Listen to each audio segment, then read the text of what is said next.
Nobody talks about this version of a man, the one who comes home to quiet, who has learned to cook for one, sleep in the middle of the bed, and fill a weekend without anyone checking where he is. Society has a story about what that life looks like from the outside. This video is about what it actually looks like from the inside. There is a version of this that nobody talks about honestly.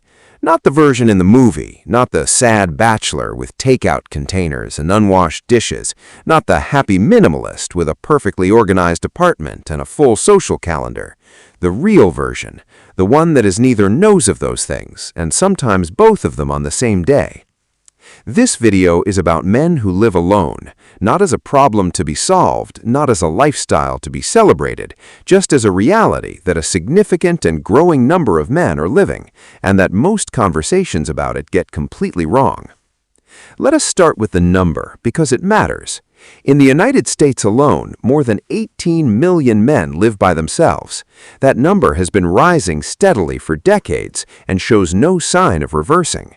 Similar patterns exist across Canada, the United Kingdom, Australia, and increasingly across parts of Asia and Latin America.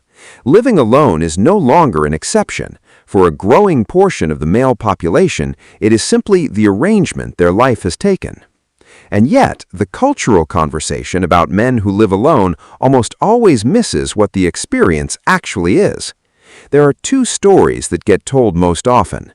The first story is the sad one, the lonely man, the one who cannot find a partner or can't keep one, the one whose empty apartment is evidence of some social or personal failure, the one who is to be pitied quietly or helped urgently, depending on who's doing the telling. The second story is the defiant one, the man who chose this, who does not need anyone, who has optimized his life for freedom and productivity and personal development and is thriving in ways that the domesticated man cannot. This story has become increasingly popular in certain corners of the internet and carries its own kind of distortion. Both stories miss something essential. Because the real experience of men who live alone is not a single story, it is dozens of different experiences happening simultaneously, sometimes within the same person on the same afternoon. So let us talk about what those experiences actually are. The first thing most men who live alone describe, when they are being honest, is freedom. Not the performed freedom of someone trying to convince you their life is fine, actual freedom. The freedom to structure time without negotiation, to eat what you want, when you want, to leave things where you leave them and have them stay there, to come home after a difficult day and have the space be exactly as you left it, quiet, yours, requiring nothing from you immediately. This freedom is real. It is not a consolation prize. It is a genuine quality of the experience that men who have lived with partners often miss when they describe what they valued about living alone.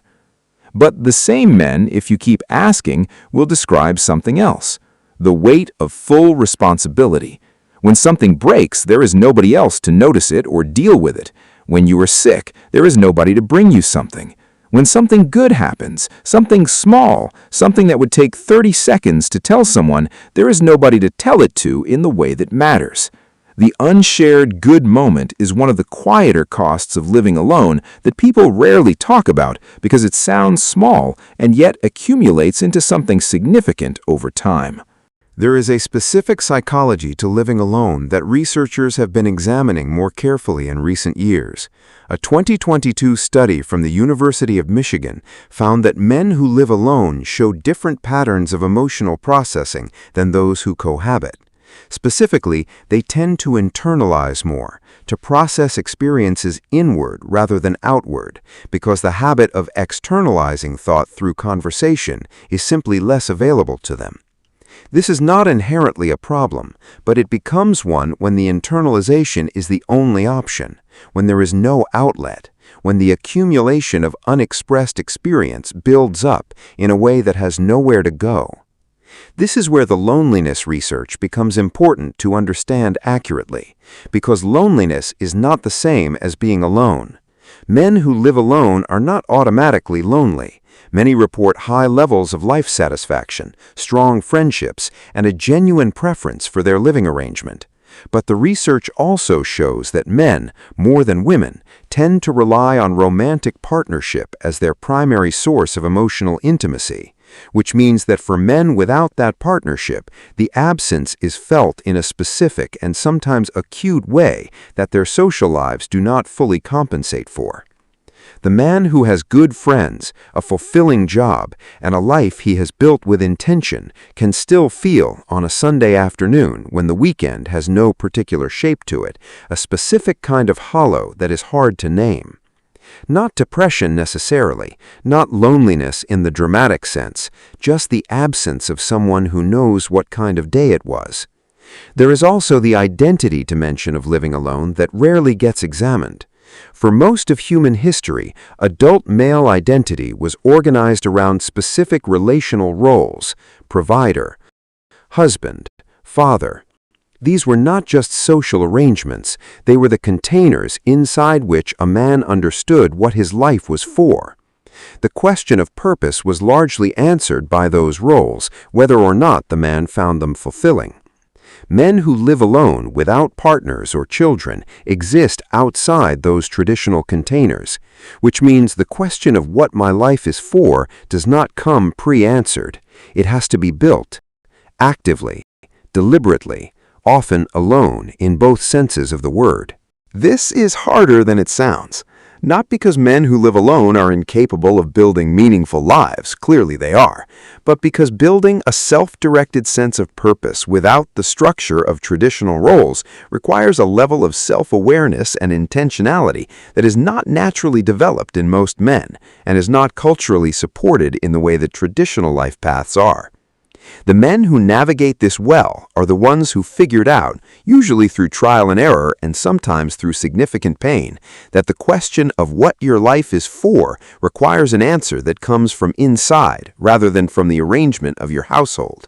And the men who navigated poorly are often the ones who are waiting for the relationship that will give the structure back, waiting for the life that will feel like a life, living in a kind of suspended state where the real thing has not started yet. That suspended feeling, the sense that you are in a waiting room rather than in your actual life, is perhaps the most under-examined aspect of men living alone. It is not universal, but it is common enough to be worth naming. Because the antidote to it is not a girlfriend or a wife, or not only that. The antidote is the decision, deliberate, uncomfortable, made without waiting for external circumstances to make it easier, that this is your life, right now, not the rehearsal for it, not the version before the real version, this. Men who come to that decision, at whatever age and in whatever circumstances, describe something specific, not happiness exactly, not contentment in a passive way, but a kind of groundedness, a sense of being present in their own life rather than observing it from a waiting room. Living alone is not a failure, it is not a triumph, it is an arrangement. What you make of the arrangement, what identity you build inside it, what meaning you find within it, whether you treat it as a waiting room or as a life, that is the only part that actually matters. The quiet apartment is not the problem. The question of who you are inside it, that is where everything worth examining actually lives.